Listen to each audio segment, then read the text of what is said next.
Welcome to the Actual Fluency podcast. Each week you'll find inspirational, motivational interviews with some of the world's best language learners, industry experts, all trying to help you to learn foreign languages better, faster, and more efficiently.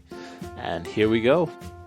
If you're looking for a language teacher to enhance your language learning, then I highly recommend italki. Italki is the world's biggest tutoring platform, and you can find thousands of teachers and tutors at very reasonable prices. Get a free lesson after completing your first lesson by going to languageteacher.co.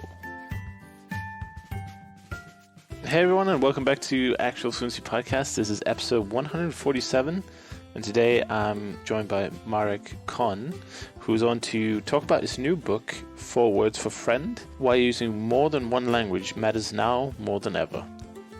We also talk about how the ideas in the book relate to society today, using examples mostly from the UK, because all this Brexit is going on right now, so it's a great time to talk about.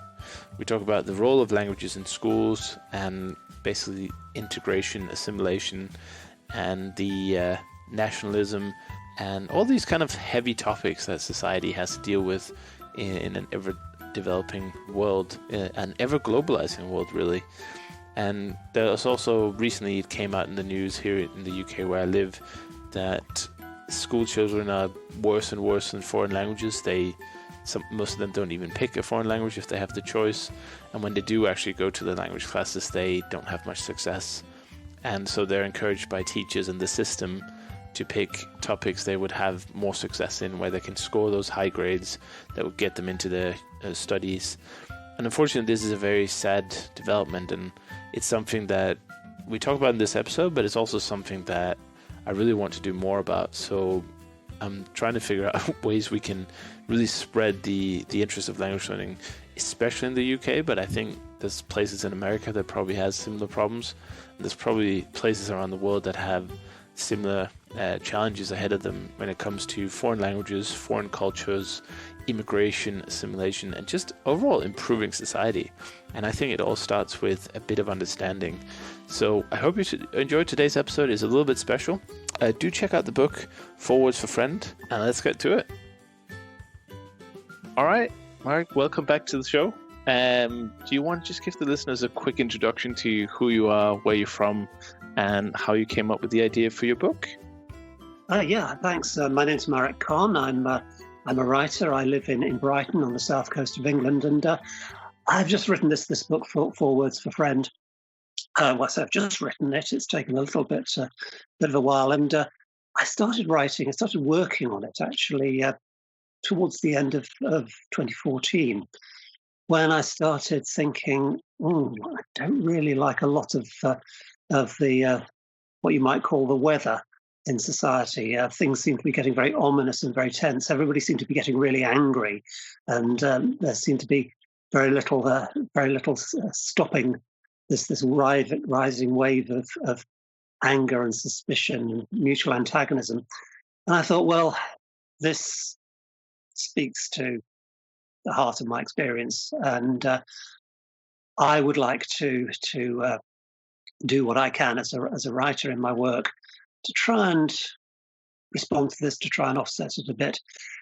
And the subject of language came very, very readily to me at that point, because we are not speaking my first language. My first language was Polish. It's the home language, the family language when I was very small.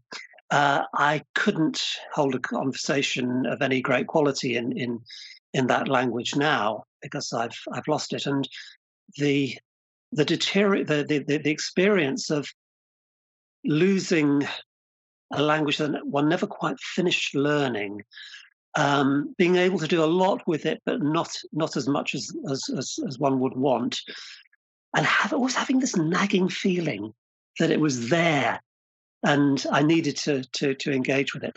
This had been growing in me for a number of years before that, and I thought these two preoccupations sit together rather well, because if we can get two languages to work together in one mind, and if we can get different languages working together within a community or within a society, well, this could be quite a powerful way, or quite a significant way, of offsetting this rising mood of suspicion and antagonism and hostility and anger. Mm. And as we mentioned before the recording, this is a very big topic, so I don't think we have any ambition of even uncovering the tip of the iceberg here. But I think it's a That's very cool. important topic. Okay. It's certainly a very important topic, and one that a lot of people who are listening to this would have felt in some way, even if they aren't from the UK, where obviously a lot of the turmoil is going on as we're recording this, with Brexit seemingly going nowhere, and everyone is just trying to become elected for the next general election, basically, and Europe is completely locked down politically, and May is flailing, and yeah, it's kind of a chaos that's going on. But I think the idea of that, or the feeling that you're describing, I think a lot of people might have felt in different parts of the world, in different situations, whether it's when they were younger, when their parents migrated and they are first generation or second generation immigrants. So that's why I'm really interested in this topic. What do you think? Where do you think that kind of unruliness comes from? Is it like a fear of the unknown, or is it like? I mean, we probably have to use the UK as a kind of an anchor and example, but Brexit is a symptom, I suppose, of is it a lack of understanding of other cultures, or is it a reaction to the things the economy going down, or what would you say is the big kind of the defining factor of this kind of unruliness that started a couple of years back? Well, people have been wrestling with this for nearly 3 years now, and the sort of consensus opinion, if there is such a thing, keeps changing. But what I feel has emerged is that it's much more to do with people's sense of who they are and what their nation is than anybody really realized at the beginning of this process.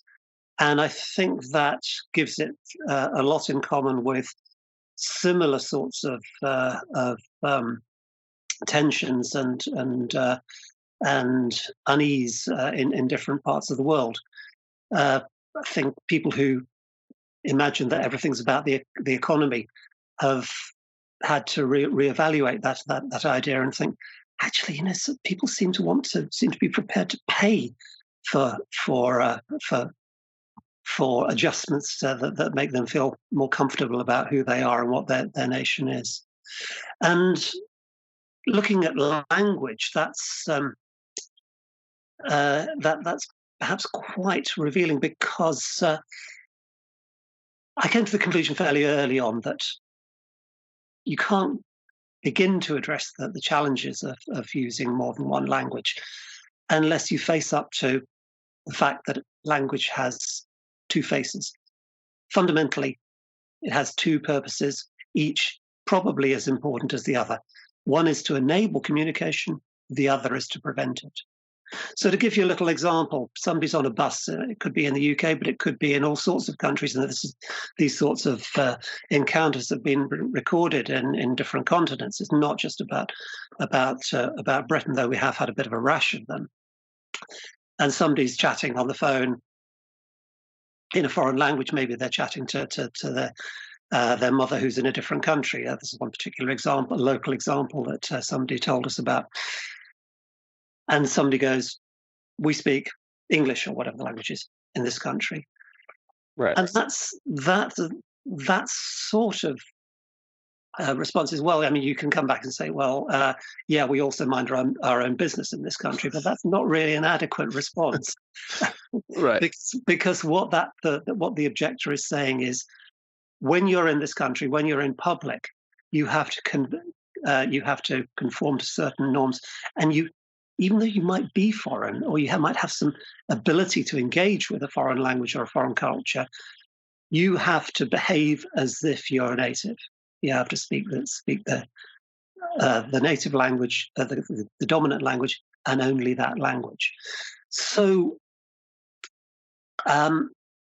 the question of suspicion, of the hostility that this arouses. If you look at the probably tells us quite a bit about people's intuitions about the two faces of language. So in some cases, people react very badly when they hear a foreign language being spoken, and they go, "Stop talking about me in your lingo," as one woman said. "Stop talking about me in that language." Mm. Really? How do you know I'm talking about you? Actually, in one particular case, they probably were, because Oh yeah. the woman in question had decided, taken it upon herself to give a bit of a lecture in a underground train carriage in London about her view of immigration and the harm it was doing the country. So when the foreign guys were talking in foreign language, maybe they were, but people tend to think it's all about them, and I mean, it may be or it may not be, but actually, in a profound sense, it is about them. It's about who they think they are and their relationship to the place and the space around them. This particular woman goes, "Don't speak English when you're on my train," and that's very revealing. She thought she viewed it as her train. As a British person, it belonged to her. It was part of her space, her territory, her property. So this insistence on behaving in conforming to the norms of the dominant community, I think, tells us a lot about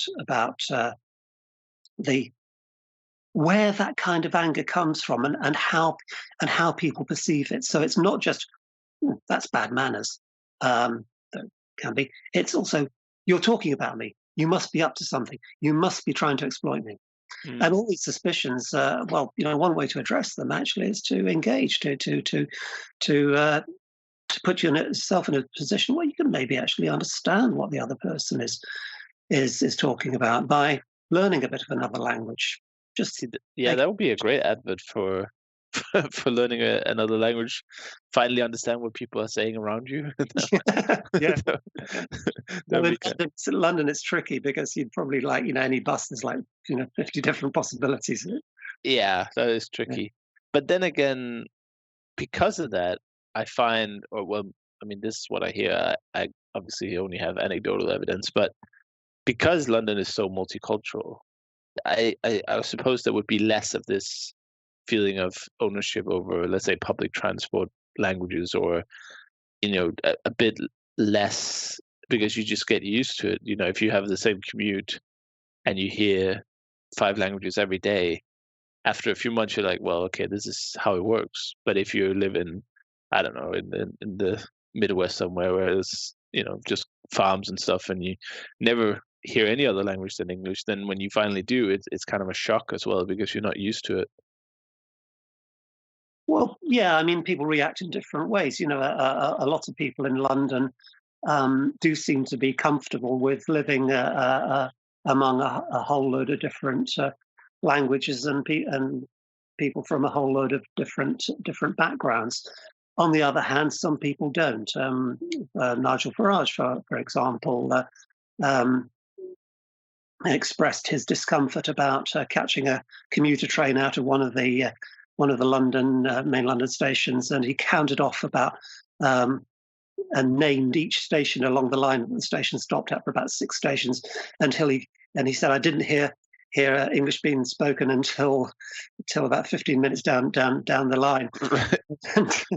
Because that's how commuters always talk. They always count off the stations that they've passed in the grey purgatory of London commuting. But so it depends.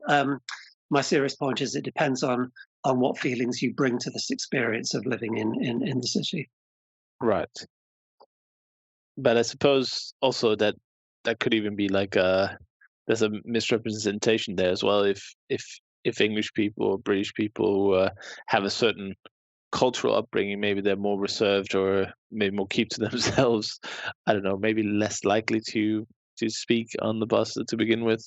Not that that's a point, but I think these stories that you have a few of them in the book about kind of these encounters, and it really is shocking. I feel like if you're living in a country and you're working there and you kind of fully integrated, some people have lived there for for 40 years or more, and then somebody says, in this country we speak English. I mean, it's just heart it's just heart dropping, isn't it, to hear that kind of language being spoken just because that person was using their heritage language or their first language to talk to someone else in it.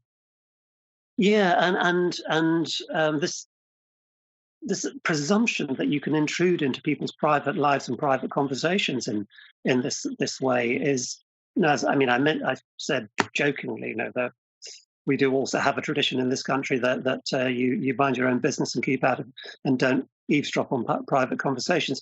But there's kind of a serious point in there as well. And also, I should say that I think for a lot of what's the word? I was going to say indigenous for a moment, but for a lot of people who are British and don't have an immediately diverse background, they also, I think, feel many of them also have felt very distressed and disturbed by these kinds of incidents, because they think, well, this is not who we are. This is something that you do here in this country, in Britain, an awful lot nowadays, from people who are dismayed about the turn of events. I mean, dismayed from the point of view that they wanted to remain in the European Union, and disturbed by the nationalism and nativism that's been that's emerged on the other side of the argument. There's a feeling that we've gone back. That we thought that we'd made permanent, irreversible progress towards inclusion and openness in this country, and actually it turns out that we took an awful lot for granted that we shouldn't have done. But do you think that's because it's coming to the surface now, or do you think that it's always, has it always been there, just this kind of feeling, or does one bring out the other? Because I would imagine, I mean, this might be completely wrong, I don't have any evidence to support this, but I would imagine as the kind of the European immigration, grew and grew, which is, I mean, that's quite a while ago, with I know especially Poland, Hungary, Romania, a lot of people came over in the last couple of decades. So surely the more people, the more foreign languages there are in the country, the more people who have that background, the more normal, quote unquote, it becomes, and more accepting the population becomes of it. Or is it, what do you think about that, actually? Because I think that's interesting. I would imagine that if you had, let's say we had a tribe, we'd never met anyone from outside before, and suddenly someone comes who maybe has a different name or a different language or something, you can understand, going back to ages ago, how that could be, you could be suspicious over that. But once you've met, thousands and thousands over a long period of time and found out, well, these people are not actually as bad as they were originally made out to be. Yet it seems like the problems are getting worse. So is that representation? Is it just because we're hearing more about them? Or is it because all these changes, what's happening is bringing out that core, overly nationalistic people or subgroup of the population? Well, the big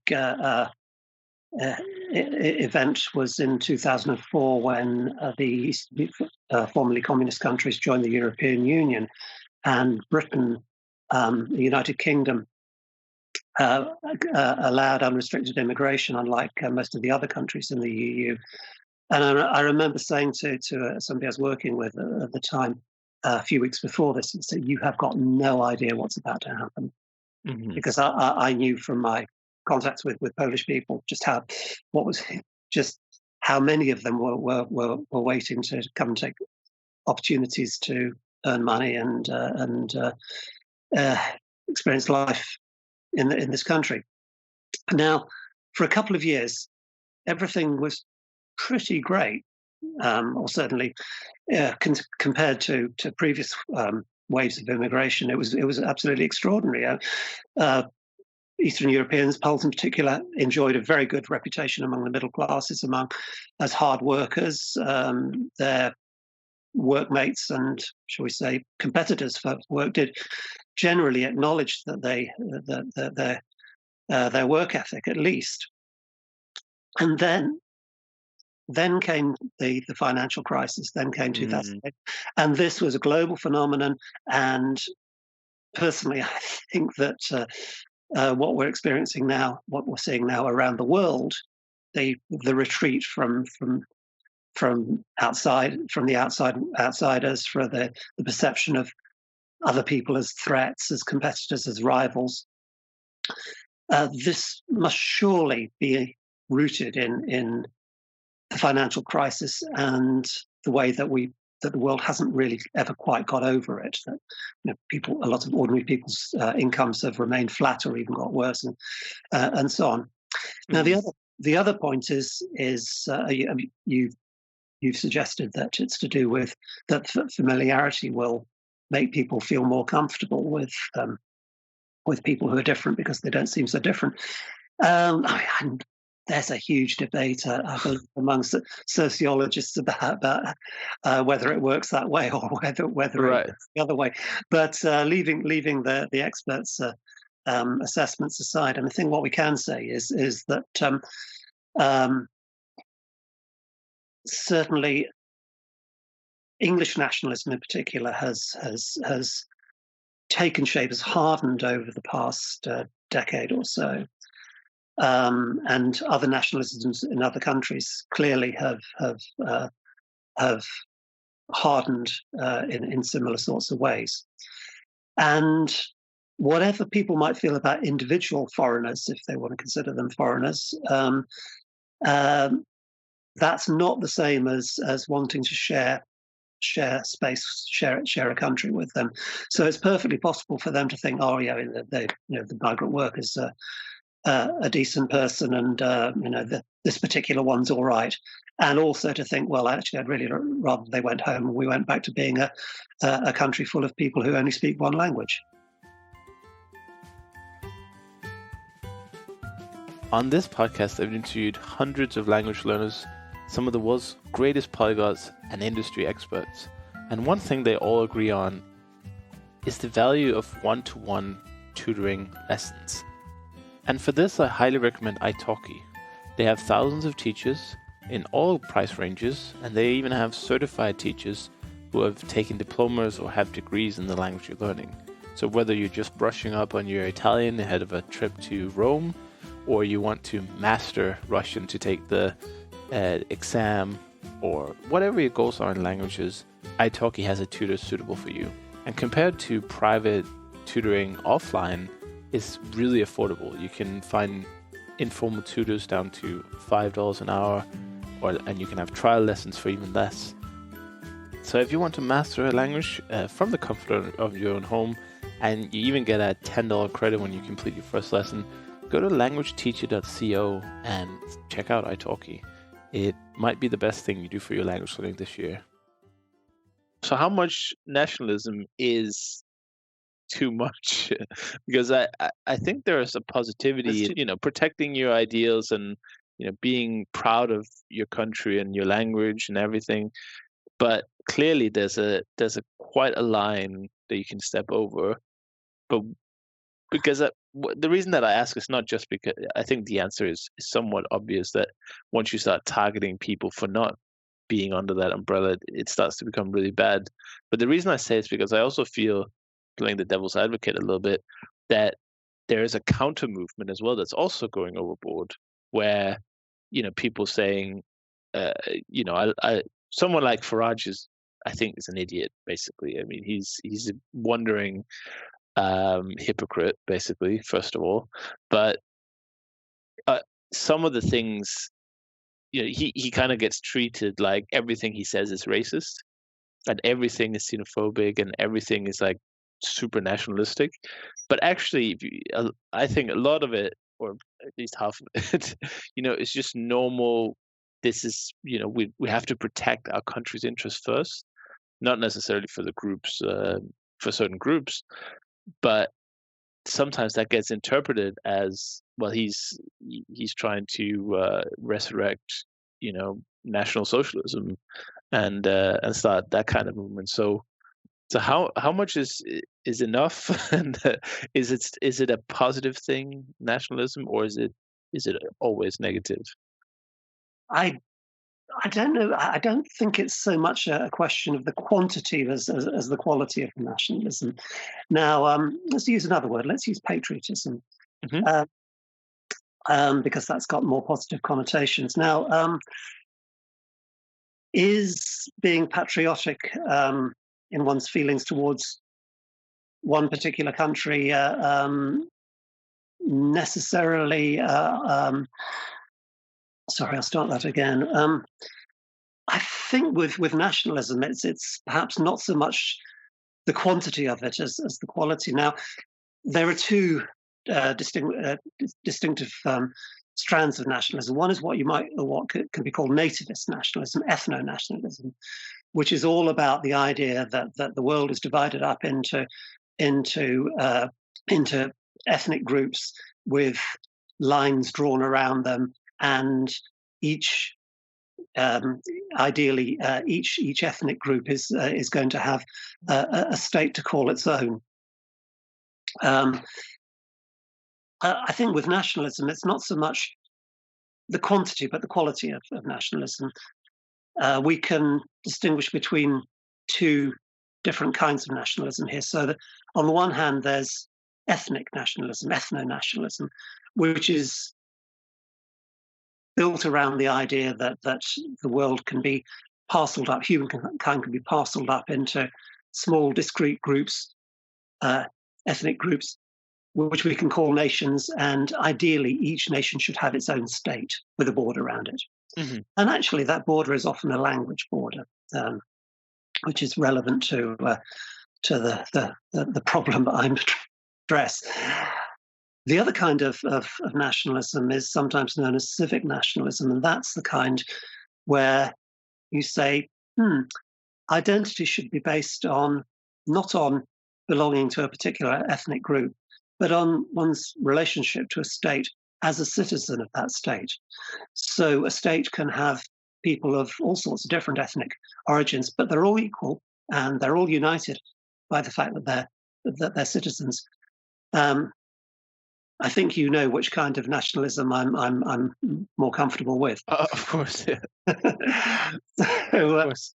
Yeah, um, I just think it's an interesting kind of topic to bring in, because I've seen, this is also probably more American, really, that where people are kind of supporting the troops, supporting the flag, supporting their president, even if they might not think he's the greatest person in the world, and having to defend what is basically just a simple kind of part of being, being a part of a society, a country.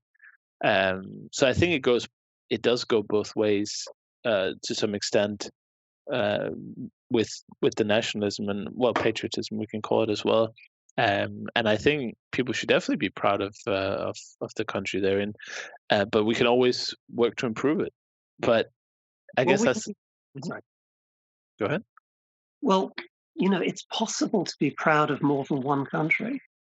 If you have a heritage um, that connects you to a country other than the one that you live in and that you've grown up in, or you feel that you're part of two countries, you can be patriotic about both of them, Mm, or even, definitely, yeah. it's not. And this is the key. It's not a zero sum. It's not. Oh well, if I'm more patriotic about my country A, I have to be less patriotic in my feelings towards country B. And that's the thing. Being part of one nation doesn't make you necessarily any less the part of another nation. And this is something that I have sometimes to assert about myself. Right. And I think the European, or the Eurozone, definitely has created a much more global, well, global, I guess that's a bit of a misrepresentation. It's not the whole globe yet that's connected with no borders, but just having that area where people can move freely, and that's really generating some exciting I would say, developments for integration, assimilation. People get more opportunity, and the languages that we hear, like going back to London, that's a big part of it. Obviously, that people could now suddenly move freely, work in another Euro country, and go there. But going back to the language just for a second, I'm sad by kind of the way minority languages or heritage languages get kind of no priority whatsoever. Like you can even talk in the UK about, actual, geographical minority languages like Welsh and the Scottish languages and all these kind of minority languages that are being squeezed and kind of encouraged to use English, but also in the term of this discussion, it seems like to me that the new generations, let's say the second generation immigrants, or the kids that are starting school now, they use the heritage language less and less. So it wouldn't take many generations for it to be just a historical thing almost. I would really love to see more focus on that, like on the school curriculum. Like my suggestion last time was like a language tester class, maybe in the first year of I don't know what you call it over here, the normal school, when they're like 6 to 16, have that taster just to see, first of all, there are actually other languages in this country. Some people might never hear it. Like we say in London, you will, of course, but if you're other places, you might not hear those different languages. But what do you see as some positive changes we can do? Maybe start with languages or language, and then just in general, like what can each citizen do to, well, I guess I'm not a citizen, but each resident anyway, do to improve the situation? Okay, well, I think unfortunately, I think you're absolutely right about the likelihood of heritage languages disappearing, and the evidence that we have is that it takes 3 generations in effect. So what happens is that migrants arrive and they speak the language of the country they came from to their kids, and their kids speak it back to them, and but they also speak the dominant language of the country they're living in. Yeah, And quite a lot of the time they speak it to each other. So siblings will speak the dominant language that they've picked up. In some cases, so that their parents don't understand what they're talking about. But even if they can, they will gradually shift. And as time goes by, well, obviously, the parents eventually aren't around anymore, not in a position to converse. So that second generation hasn't got anybody to talk to, and limited they writing haven't. as well, I suppose. Well, they Already, have. Sorry. yeah, limited writing as well, I suppose, already starts at the second generation because they don't go to school in the language day to day, so they would speak with the family maybe, but the actual writing or reading, especially if it's a foreign set of characters or a different alphabet, then that can be already at the second generation, right? Yeah, and a very, very important thing. I mean, and I speak from personal experience here, is that kids want to fit in, and you arrive at school and you go, oh, everybody here is speaking a different language, and one researcher reported very poignantly, I think, talking about children whose parents, who are originally from Bosnia and came to Britain as a result of the conflict there, turning around to their parents and saying, "Don't speak our language when you pick me up from school." I Right. think that's terribly, terribly sad, and also incredibly easy to understand. So, what do we do about that? Well, firstly, I think we have to do everything that we can to encourage children to feel that these languages are valuable and something to be proud of rather than to be ashamed of, something to acknowledge rather than to hide. They absolutely should not feel that they have to conceal their language or refrain from speaking it. Mm. It's also important, I think, for educators to and parents and educators to feel comfortable about non-dominant languages. In other words, if you're in Britain and at home a different language is spoken to English, that should actually be regarded as an asset, actually a way of helping kids learn rather than an obstacle. Because the one thing you do not have to worry about is that a child entering mainstream society, entering a school system where there is a big dominant language like English, they are going to get the English. Oh, yeah. Don't worry about that. It may happen just slightly more slowly than you'd like, but it really doesn't. So it's really not what you have to worry about. It would be great if people just felt, oh, our child is in danger of losing such a great asset, that this other language, because it's an asset not only in itself, but it gives insight. Massive. Yeah, it gives insights into how language works, how people think, not just how other people think, but how you yourself think. It helps you understand the world and to understand your place in it and to interact with other people. So that's really important. Now, moving on through the system,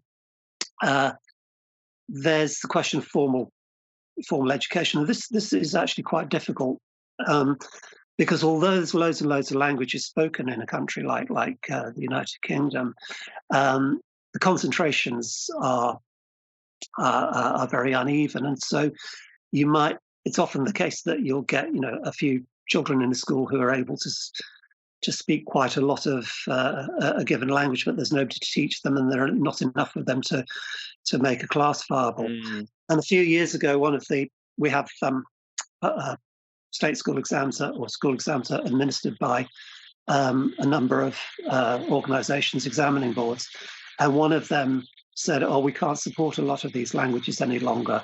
We're going to drop languages like Polish from the exams that we offer." Some of the other organisations have taken these over, but it does illustrate the difficulty of supporting these languages within institutions, and that is actually really important because it's a common misapprehension that these heritage languages and kids who speak other languages at home, they're good for the school and it's good for them because they can just stroll into the exam on the day and get them and come out with an A grade. Oh no, they don't.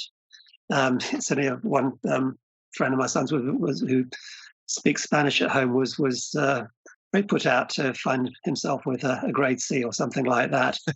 and the point here is that although as a medium of communication, it's not a problem. I mean, children can speak informally. They can communicate with their families and loved ones and friends and so on.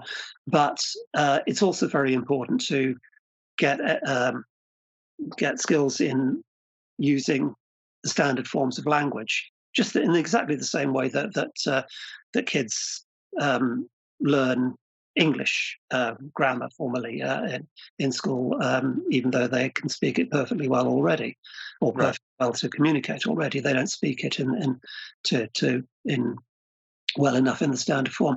So that's something else that would be really good to support. Now, maybe that might involve even foreign embassies or philanthropic institutions for diasporas in supporting education. I don't know, but what I do know is that losing those languages and not developing them, that's really wasting assets, both for the individuals concerned and for the larger society.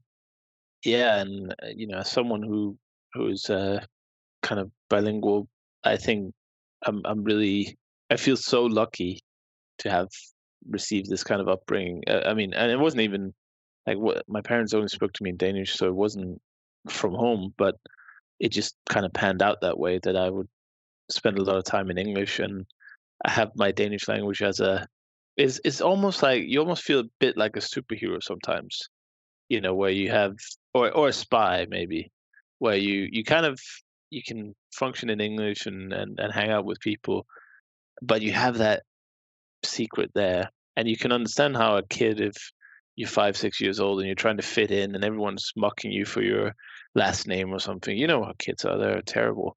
Even, completely ignoring any kind of ethnic group or language or anything. I was in probably one of the ethnically most homogenous schools in my kind of geographical district when I grew up, and people just made fun of me for other things like my size, or it doesn't matter. Kids will find ways to be nasty to other kids. So that's probably more of a general pedagogical problem. But of course, if you discourage people or kids from using the language in a way where they stop using it and therefore really lose it over time, that's kind of the worst that can happen. But I would say, I don't know if you saw it, it was in the news here in a couple of days ago, I think, that language classes are really not doing very well in the UK. There was something like they reported something like a 50% drop in interest. Yeah, I think in the UK, correct me if I'm wrong, you can kind of pick your classes once you get to a certain level. Was it A levels, or can you pick a GCs already? Probably GCSEs. right, and that's pretty young, isn't it, when you start GCSEs? Yeah, well, the things that what's happened there is that um, students or children, if you like, seem to be reluctant to choose language options because they think it's going to be difficult, and they're worried that they won't get particularly good grades.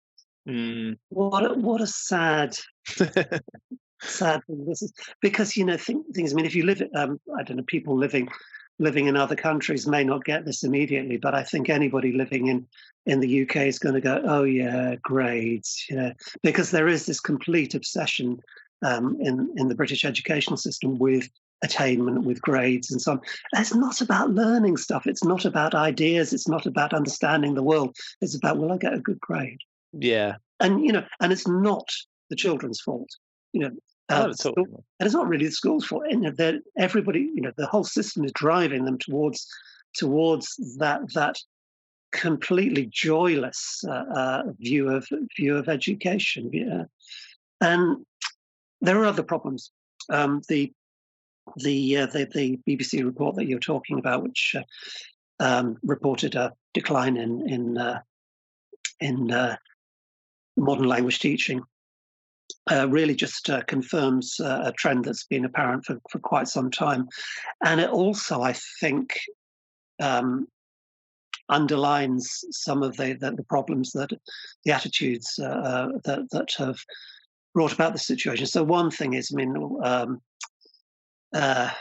it's been reported that language teaching at the primary level in this country, in Britain, isn't that great. So kids are getting to the stage in schooling where it actually gets quite hard, but they haven't had an especially successful grounding in it, and so they find it even harder.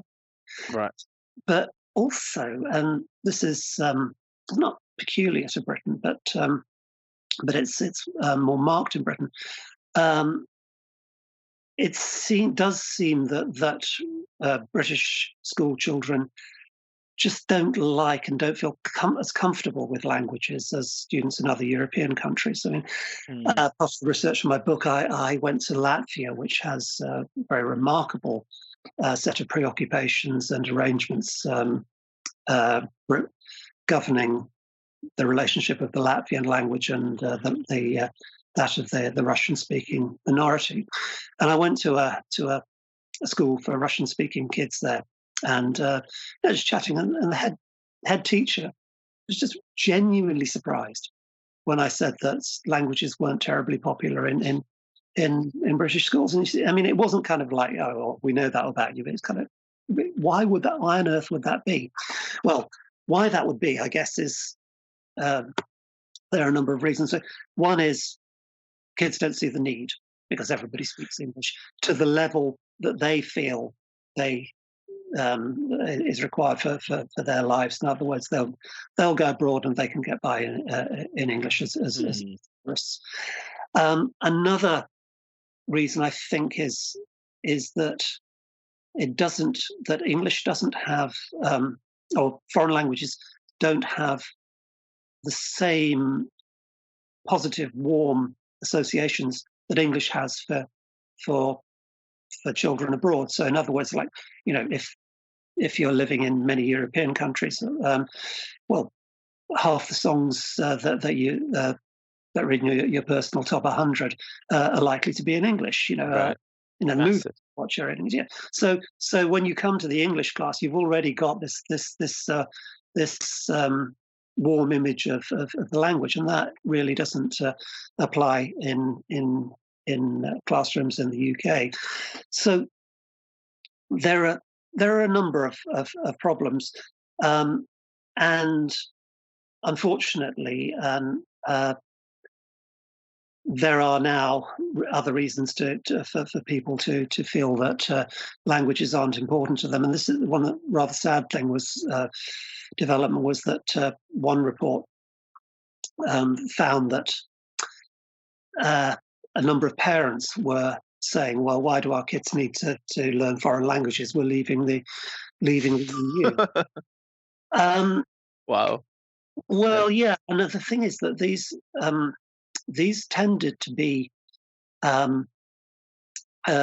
parents in more deprived areas, the ones that where there were quite high, relatively high votes to leave, and yeah, sure. I mean, in practical terms, possibly the value of the economic value of speaking a foreign language has reduced for those kids. Probably it wasn't actually that great for a lot of them in the first place. What I think this is more an expression of attitudes towards language.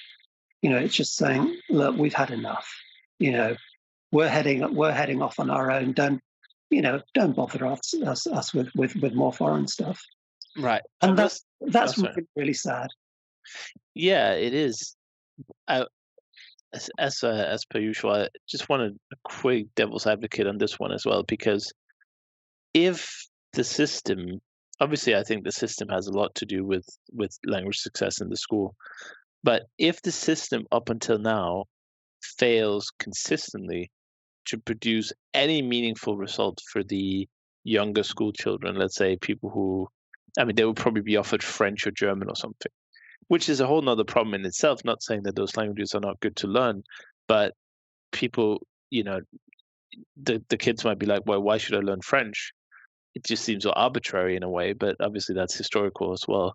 But if the success of those classes in German and French fails to yield any meaningful language ability by the end of the A levels or whatever the final level is, then you can even argue if there was ever a point to it, obviously there's good teachers, there's good students, there are like exceptions to the rule.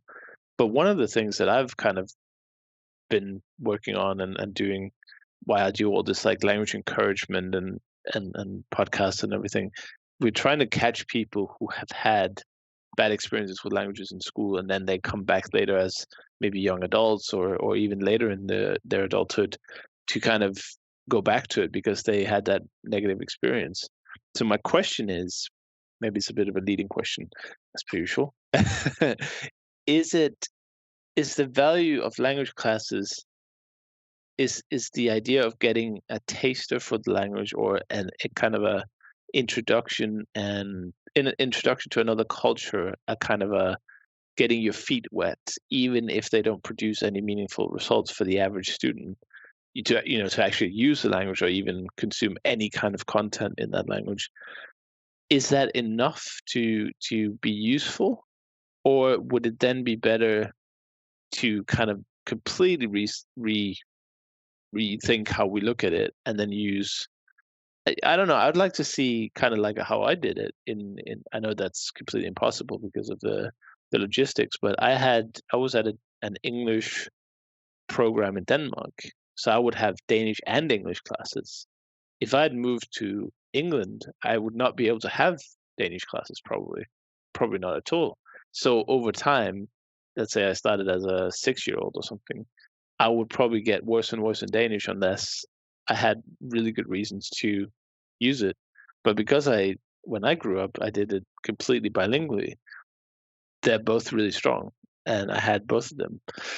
So that's a really long way of saying if language classes don't yield results in the average school for the average student, do they still have value in this kind of cultural enrichment? And if so, what should really be done to improve that? Because I don't think we should force students to learn a language just for the sake of, like, the German and French. Like, yeah, I love those languages. They're great. I speak German myself. I think French sounds lovely, and I did do a bit of it in school. But I can honestly understand if students are like, well, why should I learn this if they have absolutely no connection? Would it not be much better to have, say, electorals like Polish, Hungarian, Chinese? There's something exciting to get the students a little bit more into it. Hungarian, yeah. I mean, Fantastic language, not quite, it does sound a little as though saying the British are rubbish at languages, so let's encourage them to do ones that are even more difficult and obscure as far from the British point of view. Yeah. I don't know. Yeah. But I mean, yeah. So, firstly, as I said, there's evidence from a survey to indicate that British school students are less happy, didn't basically like languages that they're studying less than their counterparts in other countries, and also they perform less well. They they don't attain such high levels, and in particular, there are far fewer ending up being really good at the language that they're learning. So you're getting a higher proportion of students ending up with a kind of bog standard low level of attainment. And I have mixed feelings about this, because one of my big messages is that a little of a language gets you a long way, and you should never feel intimidated, or should try not to feel intimidated by the fact that you're not perfectly fluent in a language. You should just go ahead and not say, how many mistakes am I making, but what can I actually do with this language? Right. And and if you ask that question, the answer will quite often will generally be, oh, rather a lot more than I thought I could. So that's I can see both sides of the question there. I think it's important for young people, school children, students to learn languages. I don't know whether it's a great idea to make taking them to any particular level compulsory or not, but I kind of feel that they should. I think that it would be good to give languages the same sort of prestige that what's now called STEM, science, technology, engineering, and maths, is given in the British educational system, right. Because it's felt to be nationally important.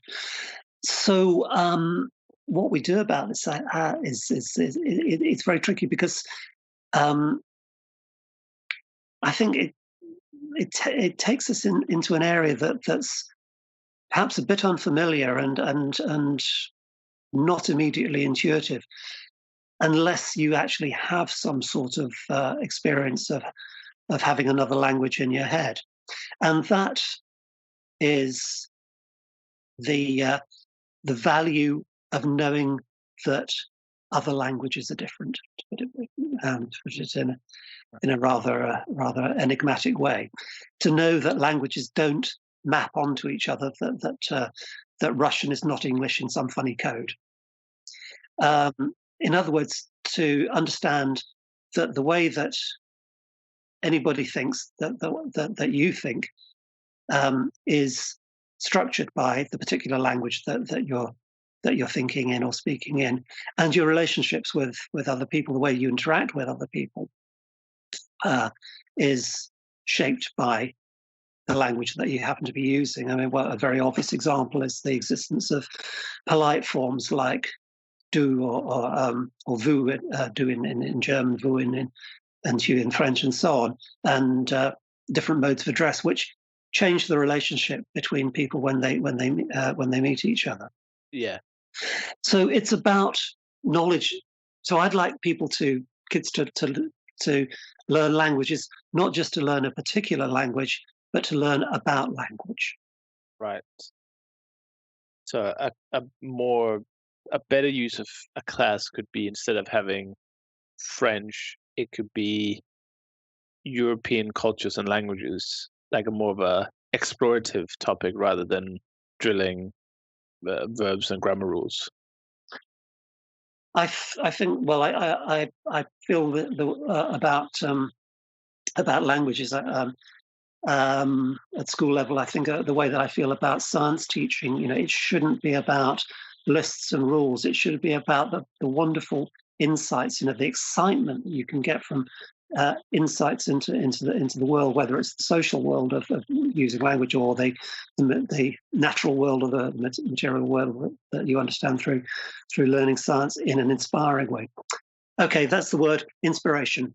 Inspiration. Yeah. And I think finally got to it. Inspiration.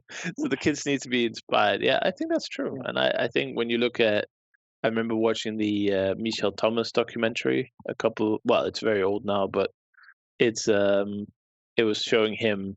It was the first time that he'd actually shown kind of behind the scenes how it worked. Of course, then came the tapes and everything, so everyone could do it. But showing him, I think he was teaching French to some kind of, it might have been a school in London, I'm not sure. And then showing how excited the kids can be, even when they said up front, "Oh, I hate languages, I'm terrible at languages."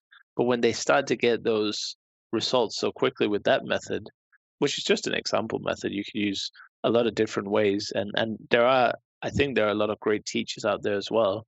But unfortunately, often they're just bound by the system. Like we have to concede, unfortunately, I think that a big limiting factor is simply the kind of rigid way that the curriculum and grades and everything is set up, as we talked about earlier. And even worse, I guess, is when you make actual legislation. You talked about Latvia. Was Latvia the one where they kind of ruled that everything had to be in Latvian, or was that Lithuania? I forgot. Well, not quite everything, but yeah, that we're talking about. The Russian population was being kind of what do you call it? Not treated equally anyway, even if it's a big part of the population over there. So government intervention is the worst, and that really kills off everything. Like another example is that there was a lot of Danish people emigrated to America in the beginning of the 20th century, or even before, and they had Danish sermons in church, and they had a kind of vibrant community. But then the governor of the state was like, yeah, everything should be done in English. So all the Danish sermons went away.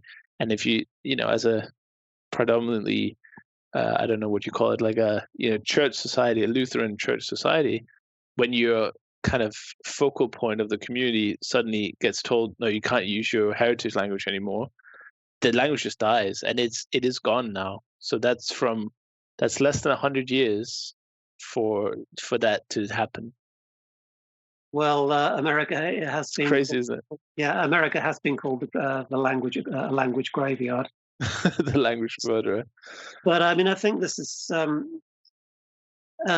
it could have been different. I mean, I'm always a bit cautious about generalizing from what happens in the United States to the entire world, because the United States has its own particular pattern of immigration, of community formation, of governance, and so on. And things can be done and are done differently in different places. For instance, north of the border in Canada, of course, where you have bilingualism between French and English, and also, of course, indigenous languages, plus loads and loads of languages brought by migrants. So there can be different ways of doing it. And by the way, to be fair, in Latvia, I mean, it's a complicated situation there, but the outcome, I think, has been really rather good because it's producing a sustainably bilingual nation, and I think that's kind of not what they were setting out to do. It's rather a happy outcome. Yeah, but that's good. I think that's that's the ideal situation. I think people who live in bilingual, even trilingual countries down in Europe, it's just a lot more interesting. I find it's a very warm and welcoming kind of starting point. Anyway, obviously it's not flawless, but I think if you have more languages, you definitely it just invites mutual understanding on a whole different level. You can connect with people. And I get that over here as well. I moved here as an adult, so I don't have the experience of a lot of migrants who have kids who then have to grow up kind of from the beginning in a new language with a heritage language. But I relate to people over here who are in a similar situation to me, even if they're from Germany or Spain or Hungary or whatever. If they moved over when they were an adult, they have that same language not the same language, sorry, the same kind of condition.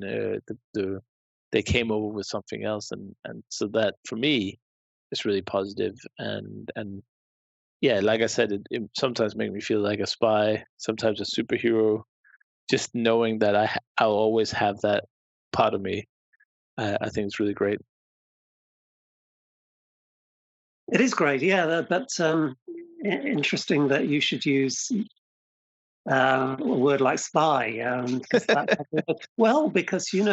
takes us back to the suspicions that people have, that you're eavesdropping on them, or that they don't know what you're talking about, and that you're using codes and so on, and actually, really just you're talking English, aren't you? But it's just this in some sort of secret code. Yeah, definitely, and there is something to it. If I'm speaking, I'm conscious of it. If I'm speaking Danish or another language in public, I am conscious that it does attract some attention. No, not so much in London, like we talked about. I think people are quite used to it there. But if I do it somewhere else, people definitely look an extra time, just, whoa, what's going on here? Mm-hmm. So even for me, who's, quite, my English is quite good, it can pass for maybe not a native speaker here, but a native speaker from somewhere. I still feel that for sure. It's not negative for me yet. I haven't experienced anything negative due to my language or speaking another language. I would say on the contrary, I think I get quite a positive response, but I don't know if that's because of the language or it's just unusual. There aren't that many Scandinavian. You don't hear it so often. I don't know if that's part of it, but yeah, definitely there's some subtext to it there that. But maybe that's because I just moved over here. I can't really feel a part of this society completely after having lived here for just 2 years. I mean, I liked it here. Don't get me wrong. I'm a resident here, but I think it will take a little bit longer, maybe, to get once I'm a citizen, maybe I'll feel more like a part of a fully integrated part of the community. But for now, I feel like I'm just a visitor, and I would probably feel that in most countries that isn't Denmark. Well, I look forward to you becoming a British citizen. We shall see. But anyway, highly recommend the book, 4 Words for Friend, which is, I mentioned this last time, it's not really a book where you open a page or a chapter and you see what that's all about. It's really you really take people through a journey of discovery in terms of this language phenomenon, what it means to, be part of a different, almost be part of 2 worlds. So I really enjoyed that as kind of Yeah, it's a good way of writing. I think you don't just have like argument one, argument two. It's kind of like a discovery, and also, of course, you're using your personal background as a method or as a tool to really heighten that experience. So, and that's out now everywhere. I just heard from Rebecca, the publisher, that it should be out everywhere. Yeah, I think it's officially published in the States at the beginning of April, which is a bit odd. But even if you are in the States, you can certainly get hold of it right now. Definitely. Well, thank you so much, Mark, for coming on and trying to attack these big topics. I don't know how far we've come to some kind of a plan on how to improve all these things, but I guess with a little bit of positivity, a bit of new thinking here and there, and just a bit of awareness, we're on the right path. Yeah, well, you're quite right. I mean, well, certainly you described it as my book as a journey. That's certainly how I saw it and how I felt it. And that journey doesn't stop. It's there's always new choices and perplexing signs along sights and signs along the way to try and make sense of. So yeah, no, I feel we've raised some interesting ideas today. So thank you very much for the opportunity to do that. You're very welcome. Thank you so much for listening to this episode of the Actual Fluency Podcast. I really appreciate having you here today. Just before you leave, I just want to give a quick shout out to today's sponsor, which is italki. Italki is a tutoring platform where you can find affordable tutors for every language in the world, pretty much. So get started today and get a free $10 credit when you book your first lesson. If you go to actualfluency.com/italki, and that's spelled Italki. So give it a go and feel how tutoring can really boost and enhance your language learning.